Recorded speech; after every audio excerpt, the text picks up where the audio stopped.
Howdy, howdy. Welcome back to my tiny corner of the internet. And so, in today's video, I kind of want to talk about the phenomenon known as the Great Normification. And I would blame the Great Normification on COVID. And the reason I say COVID marks the starter of the Great Normification of the internet is because prior to COVID, the internet, and hell, even prior to the, Trump's first term election, the internet was seen as this odd corner of the world that most people just did not see as a regular part of their life. Hell, even before 2015, the corner was just this oddball place where people who just spend too much time on computers existed, okay? But that dynamic has changed. Nowadays, everybody and their mother uses the internet, okay? And you can kind of distinctively see when that culture shift started to happen was because prior to, the Great Normification, as I call it, okay, the internet was this oddball place where, terminally online basement dwellers and internet autists exist, and they could discuss ideas that were fringe and kind of existed out of the mainstream narrative. And so the internet was the place where people would have discussions and exchange ideas that would be inconceivable into the thought of the normie, right? The term normie has kind of been flipped on its head, but prior to the 2020s and in the 2010s, normie was a very common talking point for people who were not well adjusted to the internet, not adjusted to the terminology that people used. If you were a normie, it meant you were a normal fact, meaning that you were not capable of deeper or more nuanced subjective thinking, because you were so brainwashed in a sort of sense. I don't want to say brainwashed, but you were programmed to basically accept the narrative that the mainstream media told you that, that if anybody who thought outside of that, it would just basically cause you to enter a thought terminating loop. You would just automatically disregard any kind of differing point of view, is because that was what against the mainstream narrative, was considered taboo. And the interesting thing with the internet is that people could have discussions about ideas that were wildly considered taboo within, polite culture. So a lot of people found refuge in the internet to talk about ideas that would not get that would normally get shut down in polite culture in real life. And so that was what made the internet such an appealing place for such a long period of time, was the fact is it was a medium to facilitate open discussion without impediment, where, behind an anonymity, what didn't matter was, what your background was, how tall you were or how short you were or what your socioeconomic status was, because anonymity covered all of that sort of stuff. What mattered on the internet was your ideas and whether or not your ideas were better or, worse. It was truly a contest of the superior ideas, because the fact is with anonymity, you couldn't necessarily make character judgments to dismiss people's opinions outright. That was until the Great Normification. The Great Normification began, if you haven't noticed it, because I'm not the first person to say it felt like the dialogue of the internet has gotten worse. I'm not the first person to say that, nor will I be the last that I say when the internet has qualitatively gotten worse, okay? And so this video today is not so much necessarily... it's just an understanding of how it came to be, why the internet feels more toxic now. Because prior to it, right, if you're one of those people who feels like the internet has gotten worse as time has gone on, especially with these digital ID laws, you'd be right in my opinion, is because what made the internet this kind of safe haven for the open discussion of different ideas is quickly becoming this kind of surveillance place where you're being spied upon, you have to provide your digital ID verification, and you have to provide all this information just to participate in the discussion. And that's kind of the thing. It kind of is because for the longest time, the internet used to be this place where, your background didn't matter. What mattered were your ideas. And for a very long period of time, these discussions kind of existed where people could have a contest of ideas, open dialogue, exchange of ideas, a debate about ideas more than make endless character attacks. What you're noticing that's starting to invert is because the fact is that you have the Great Normification of the internet. When everybody and their mother, started using the internet, this dialogue changed. Now, all of a sudden, everybody is talking about the normies, the greatest thing ever to exist, is because the fact is the internet's been normified. What caused it, okay? There's actually one big elephant in the room that caused this. It was COVID. The thing is when COVID happened, the lockdowns began, and, everybody was forced to, work from home. A lot of their social circles were destroyed. And so the fact is that, they had to find another outlet to socialize. And, so essentially, that outlet was the internet. The mass adoption of the internet was solely triggered by COVID, in my honest opinion, which also correlates where the internet started to significantly decline as well, where dialogue stopped being a thing. It was more about character attacks. If you look at most, modern political debates on the internet, it's about character attack, character attack, character attack. No substantive talking points of actually anything interesting or even a good idea to begin with. because the discussion around ideas had been sideswiped by people who were basically midwits. And now they are essentially the main audience of the internet, when originally 10 years ago, even 20 years ago, you had to be a little bit tech savvy to use the internet. It was just still at that time a corner of the internet. And so the pool of people and the audiences on the internet were much more restricted and limited on what ideas were going to actually come to the forefront and be selected by those audience. Now the demographics of the internet have completely changed, and now it's largely driven by normies. And so you can even I would say around 2022 is when I noticed that normie as a pejorative term for somebody who was uncritical, just kind of accept the narratives as they are, and just, we're not capable of deeper thinking, began to be flipped on its head, where all of a sudden now you have midwits, basically saying normie is something to be aspired by. And, if you're not a normie, you're basically a terminally ill basement dweller who doesn't have a life and you live in your mother's basement, which I'm going to be honest, right? That existed then and it still exists now. People like that have always existed. They're just some people who are terminally online dweebs that live in their mother's basement. But that's neither here nor there. But that is the social dynamics that has led to the decline of discussion on the internet. Why the internet's gotten worse is because, originally the internet used to be this kind of magical place where you'd go to discuss different ideas and you could discuss them, honestly. Into a place where they're going to pass digital ID verification laws. They've already done that in the UK, they're trying to do that in the EU, and they're trying to do that in the United States, is that essentially it's becoming a giant, clone of Facebook, is because the fact is that is just the over-socialized nature of how normies operate. The normie isn't concerned whether or not an idea is true or false. They're concerned of whether or not they believe that idea is going to make them look good in front of their buddies. And so the over-socialized midwit doesn't care whether or not an idea is true. They just care whether or not, how it's going to make them look in front of their buddies. And that is the over-socialized nature of what digital ID laws are intended to enforce, is because the fact is, anonymity factually gives people say that, people lie all the time behind anonymity. I'm going to make the bold claim. Anonymity makes people more honest, is because the reason is that if you don't have to save face in front of anybody, what reason do you have to hold back your opinion?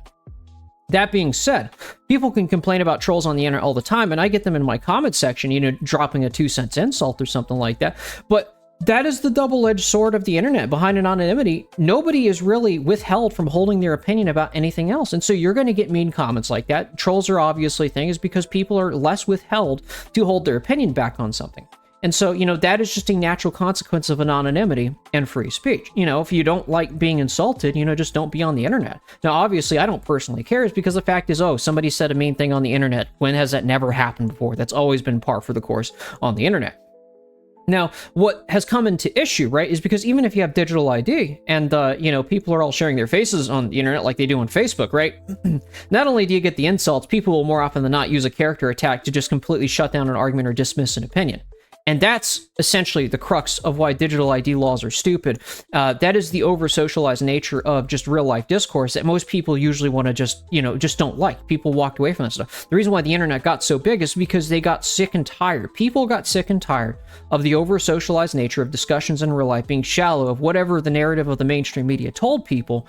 And so they went to the internet as this place to engage with different ideas. Okay, and that's quickly evaporating, is because the fact is essentially, you begin to notice that, that the over-socialized normie isn't really conducive to this kind of discussion, to any kind of discussion, to a free exchange of ideas, to open discussion and open debate. That is mostly the problem of why people don't like digital ID laws.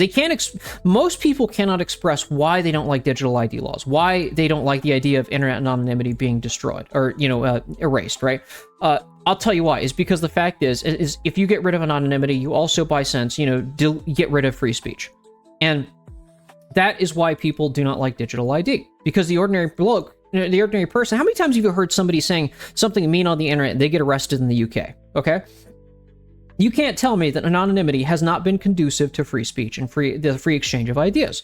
Even if the downside of that is people being trolls and just saying mean things online. That's just a consequence of the internet, okay? You either if you want free speech, you got to recognize you got to grow thicker skin and just recognize that some people are mean and some people are going to have mean opinions upon you. But, I'd rather have free speech and an open discussion of ideas where the best ideas actually make it to the top, as opposed to, oh, we're going to make everybody show their ID and nobody wants to talk about anything, because that's essentially the way things were in real life 20 years ago, and that's why people went to the internet. And so people don't exchange ideas. They just kind of just quietly walk away and form their own little social cliques to basically avoid, basically the over-socialized nature of, shutting down open discussion.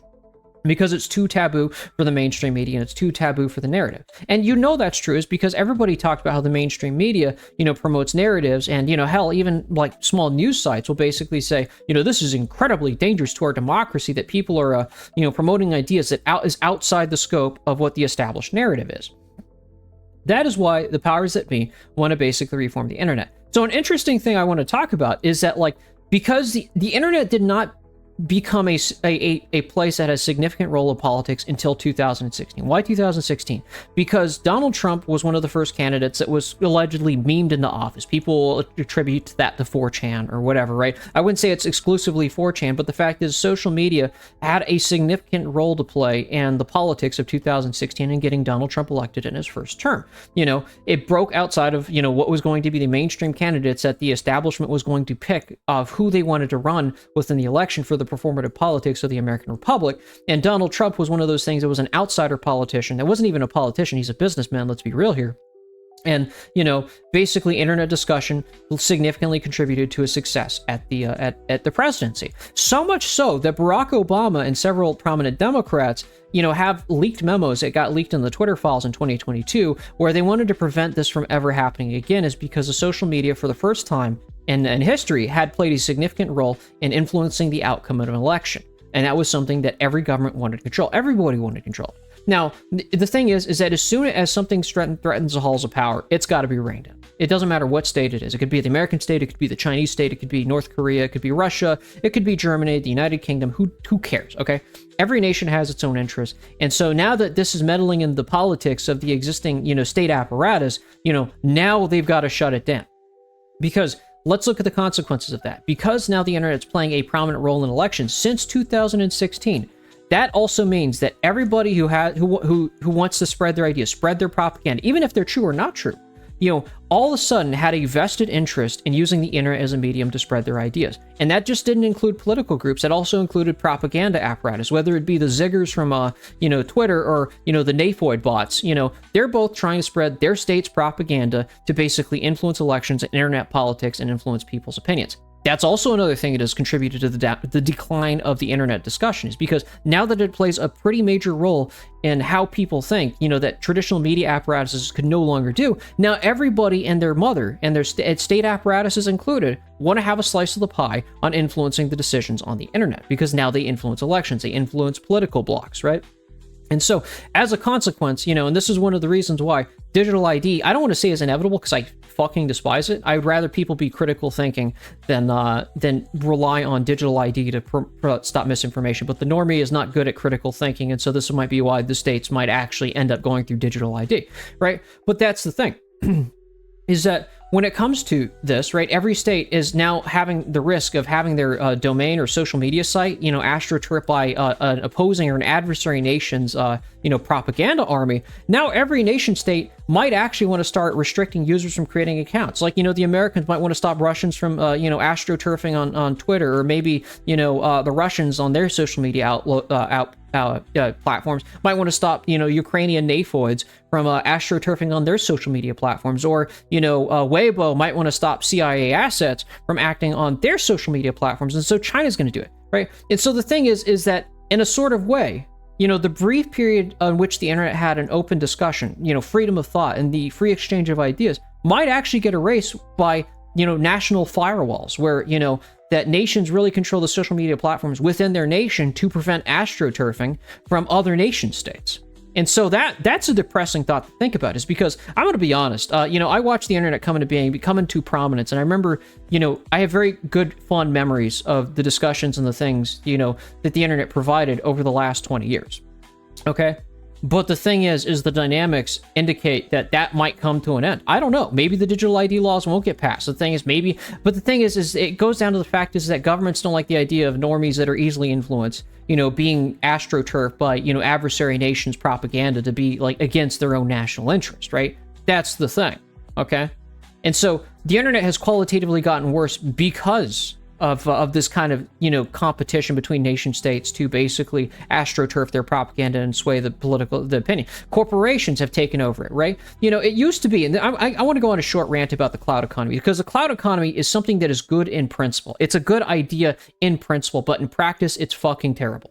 And I'm going to give my 2 cents. The cloud economy is this, okay? You only give your attention to what you want to hear. And so that when you pay attention to things you want to hear, you incentivize creators to make better content, and then they give you better content is because you're only going to give your attention selectively to those who tell you what you like to see. Now, the downside is that you're only giving your attention to what you'd like to see and not what you'd like to hear, what you need to hear, okay? If you go to the doctor, okay, you're paying him to tell you the truth. You're not paying him to tell you what you want to hear. Oh, you have cancer. Just eat unlimited sweets and then just pretend nothing's going to go on and just ignore the unfortunate, news that you might have to take chemotherapy or do some treatment that's going to be awful, but it's going to actually increase your lifespan and allow you to live longer, right? The thing is that the cloud economy is directly against. It is completely antithetical to the idea of, okay, well, maybe there are things in this world that you don't want to hear, but you need to hear. But the cloud economy incentivizes people to only give, viewership or understanding or hear out what they want to hear, okay? And so that's the echo chamber effect, okay? And unfortunately, when I first started out as a content creator, YouTube was very much this way. YouTube was very much that, like, if you wanted to get any viewership, you had to basically hijack some other content creator's, circle, right? You had to basically put the face of some other content creator and then basically insult them or something like that. And then basically, hijack somebody else's echo chamber to actually get any relevance, is because if you're trying to start an echo chamber on yourself, because the algorithm only shows you what you want to hear, it recommends what you've already seen. It's incredibly difficult to get different ideas out to a new audience, is because the fact is it incentivizes, the algorithm only feeds you what you want to see, okay? And that's the problem with the cloud economy. It feeds you what you only want to see, not what you need to hear. And that's the problem. Because the original internet, the internet 10 years ago, you used to be able to do that to some degree. You could see new things and hear different perspectives and engage with them honestly. And again, I've said multiple times on this channel, it's like, if you go through my political history and look at my older videos, you could tell, I might have a political opinion you might disagree with. The point of this channel isn't to, say, oh, when you subscribe to me that you have to agree with everything I say. No, this is a discussion channel. Like, I'm putting out my 2 cents, and I always open it at the end of every video to say, this is my 2 cents. What's your 2 cents? Don't be afraid to leave a comment. Okay? And so far, it's a fun discussion. I enjoy having the discussion in the comment section. With that being said, I do think the internet has gotten worse. I do think that there has been the great normification of the internet, is because, again, normie means normal fag. I might or might not censor that out. I might have to censor that out so I don't get shadow banned on YouTube, because it's certain keywords, do prevent you from actually, getting seen. But the thing is that meant that you were incapable of deeper or more nuanced thinking. You just accepted things as they are. In combination with the clout economy and the fact that everybody and their mother uses the internet now, it kind of makes sense why the internet's quality has gone down so much. Is because A, you have the mass normification of the internet. B, you have the clout economy, which incentivizes creators to only tell people what they want to hear, not what they need to hear. And so you have the cyclical feedback of just consistent, incessant garbage, where people are only funneled what they've already seen and nothing actually new pops up on your feed. And it's driven me up the wall. Even on my, when I just want to listen to music, a lot of the times YouTube will just, send me videos that I've already seen a gorillion times and not new videos. I'm glad they added new to you tab. That's a great thing that I like about YouTube. Now, to be fair, the stuff that I talked about, how YouTube only shows you what you need to hear, is something that's fair. Is fairly new. Okay, back when I started as a content creator, it was very much more echo chamberish. Nowadays, it is much fairer, because I've seen smaller content creators getting promoted. Hell, even like my previous video, got promoted tremendously. I'm kind of surprised that one blew up as much as it did. But the thing is, YouTube does seem to be improving their algorithm to include like a degree of newness to it, to allow people to see new things. So I want to give credit to YouTube, is because the fact is like, it would have been inconceivable in 22 when I first started my channel, or 23, to reach a new audience. And to some degree, like, the new YouTube algorithm is much more, it is much more fair to small content creators, which I think is incredibly great. It opens up the internet closer to what it should be, an open discussion for different ideas, rather than just being fed, the same narrative by a centralized media apparatus, which is what the mainstream media, originally was. That was one of the problems with the mainstream media. With that being said, I think I've dropped my 2 cents. Let me know what you think in the comments, and don't forget to like, share, and subscribe to the video if you like it. And, see you around. Peace, peace.